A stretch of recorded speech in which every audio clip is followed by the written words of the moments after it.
Saya luar biasa kesal. Kadang ada orang bikin perbandingan begini. Maulid Nabi, maulid. Zaman Nabi tidak ada, coret. Zaman sahabat tidak ada, coret. Zaman tabi'in tidak ada, coret. Zaman ini ada, oh. Lalu diserupakan, yang ikut-ikut ke sini. Antum kalau mengamalkan hukum seperti ini fatal. Zakat pakai beras. Zaman Nabi, coret. Zaman sahabat, coret. Ya, zaman tabi'in, coret. Zaman ulama, coret. Zaman antum, ada bid'ah antum. Cara menyimpulkan hukum bukan seperti ini.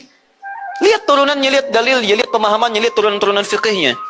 Ya, bagaimana bisa zakat pakai beras ini jadi? Padahal contoh nggak ada. Dalil nggak spesifik.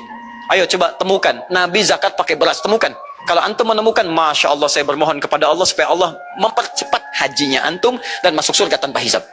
Tiap hari saya doakan. Tidak cukup dengan amin, cari dulu. Cari di setiap hadis Nabi zakat pakai beras. Saya sampaikan pada antum, sampai kiamat kurang 2 hari, antum gak akan temukan. Sehari lagi buat sadar, ngapain nyari? Ya. Karena Nabi tidak pernah bersentuhan dengan beras. Silakan cari di kitab hadis palsu pun, sepalsu-palsunya nggak akan ditemukan. Capek pemalsu hadis mengarang hadis palsu tentang itu. Nggak akan didengar, nggak akan dilihat. Kenapa? Karena tidak ada. Nah, kata Muawiyah, hadza irqun, itu makanan pokok. Nabi zakat pakai kurma, pakai gandum. Ya, lihat, karena itu makanan pokoknya. Makanya setiap makanan pokok yang digunakan, kata para ulama, mendekati kaidah usul fikihnya. Lihat, kaidah usul fikih diambil di sini. Setiap yang punya keserupaan dengan itu, sekalipun teksnya tidak jelas langsung menunjuk, itu ada isyarat, namanya qarinah namanya. Kalau ada isyarat menunjukkan kepada itu, maka boleh digunakan sebagai alternatif lain dari makanan pokok yang tidak didapati di masa kita dengan generasi yang berbeda. Tapi kalau makanannya sama di setiap generasi, dia zakatnya pakai itu. Makanya orang Arab sampai sekarang pakai kurma, ada yang pakai gandum. Kita makanan pokoknya bukan itu. Antum makanan pokoknya apa? Beras. Masya Allah, beras. Baik pemirsa, beras itu makanan pokok bagi hewan yang bertembolok, ya.